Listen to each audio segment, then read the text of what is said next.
Yeah. Okay. Good morning, everyone. My name is Councilman Joe Borelli. I'm here with Congresswoman Nicole Malliotakis, Assemblyman Michael Riley, Assemblyman Michael Tanusis, former Congressman Vito Fossella, David Carr, who's here representing Councilmember Mattio's office, and we'll also hear from some of the neighbors. I saw Chris, who was just here. I don't know where he went, but we'll hear from him. So today we're talking about issues that are broader than just Vale Avenue, but we are on Vale Avenue for a very specific reason. We're talking about three things: infrastructure, engineers, and options. So on the first topic, infrastructure, we have a number of streets on the South Shore and Mid-Island, like Vale Avenue, which were either developed after the neighborhood storm sewers were built, or simply left out of the designs because of cost, because of time, and because of engineering problems that couldn't be overcome when they were doing a storm project. So we are asking for the Department of Design and Construction and DEP to identify, list, and then bundle those smaller storm sewer projects into larger contracts so they can be executed. DEP and DDC does this right now. There's a great example on 3rd Street in Newdorp. It's a very small sewer project. It's bundled into others. And there's another sewer project on Chicago Avenue and Cleveland Place in Aracar that's actually tied into a larger Mason Avenue sewer project that's blocks and blocks away. And that's why this is so frustrating. This is really one block that lacks stormwater infrastructure. My office has been asking for it since 2015. We have repeatedly gotten updates in the summer, and the fall, telling us that they're gonna clean the catch basins and do things like that, and that a long-term solution must be found at some point. Well, today we're saying the day is here. So we want them to identify these specific blocks. We know there's this one. We know there's Alborn Avenue. We know there's Acacia Street in Great Kills. So there's a number of them, and it's up to them whether they want to bundle them in contracts based on community, board, or borough, depending on how many we need. The second thing is engineers. We know right now that even if we had the money falling out of the sky for some of these projects, we don't actually have the engineers. So DDC right now has a capital commitment plan over the next 5 years of $13.7 billion. It sounds like a lot. When you factor in that $5.7 billion are for Mayor de Blasio's boondoggle project to close Rikers Island and to open borough-based jails, you see that almost half of our entire Department of Design and Construction budget is going towards one unnecessary project to cater to the 4,000 or 5,000 people that are in jails. We had a plan before Bill de Blasio. It was to rebuild and renovate Rikers Island. It was expensive, but it was nowhere near the amount of money and nowhere near sucking up the amount of engineering resources that we have. By comparison, the next highest line item in DDC's commitment plan are highways, and that's only $2.2 billion. So $5.7 billion in one boondoggle project versus $2.2 billion to literally maintain and rebuild every street and highway in the city of New York. It's absurd. Now, the sewer project is even more absurd. There's only $571 million allocated towards sewers. Again, less than 5% of the agency's total budget for something that is absolutely a critical infrastructure project. Rikers Island, not critical. Sewers in people's neighborhoods, whether they're here or Queens or wherever, those are actual necessary infrastructure projects. And again, the number of engineers is a problem also. Mayor de Blasio shrunk the personnel budget for the Department of Design and Construction from $135 million to $122 million in last year's budget.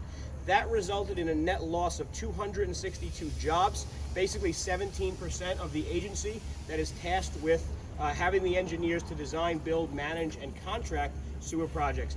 So even if, again, the money fell out of the sky, we wouldn't have the capacity in an agency that's supposed to be doing this work to actually doing the work. That's why more times than ever, it takes 20 years to build a neighborhood sewer. We often fund and issue capital bonds on money years in advance of the projects, and it takes time in part because of some of these challenges. The mayor hired 10,000 people this year alone to do very low-skill labor jobs, duplicating the work the Department of Sanitation does. It's silly. We said it was silly before Hurricane Ida. It looks increasingly silly when we know there are 262 good-paying jobs that were eliminated from people who are actually going to do the meat and potato work of these projects. And the final thing I want to talk about is options. Again, infrastructure engineers and options. So one of the options we want to give homeowners, it's not something that's going to be affected, I don't think, any properties here, but it's a big problem in the majority of Staten Island, especially in some of the low density neighborhoods, is negative pitch driveways. And everyone's seen them. They've seen the garages they're built down, and the driveway is pitched down. If you ask any realtor, garages really aren't fashionable anymore. They're not really being built for any reason. Most people use them as storage rather than to store a car. And the reason why houses are being built with garages is because the zoning text requires an off-street parking spot beyond the front of your house and not between the front of your house and the sidewalk. So we want to get the Department of City Planning to issue a text amendment change, and the building department to issue building code changes, and the council can probably do a lot of this, and hopefully we will, to allow people without penalty to wall off their garage, make it an addition to their living space or cellar space without penalty. Let them wall it off, let them raise the grade of their driveway, let them tie into the catch basins that are already put there, and do it at grade so that their basement doesn't need to be flooded all the time. Ida was something, 3 hours of rain 3 months of rain came down in 3 hours. I think was one of the estimates. I heard it from New Jersey. That's a special storm, but these negative pitch driveways often flood at annual heavy rainstorms. So there's an option for people that would want them. We know the building department already waived some of the fees for folks filing permits in relation to Hurricane Ida. We hope that this is an option for people soon going forward. That's all I have to say, so I will pass it over to Congresswoman Nicole Malliotakis. The figures that Joe stated are actually alarming. $511 million for sewers in a budget that is now $99 billion. Less than 5% of the DEP budget going to sewers, when it is probably the most important thing that they should be focused on as an agency.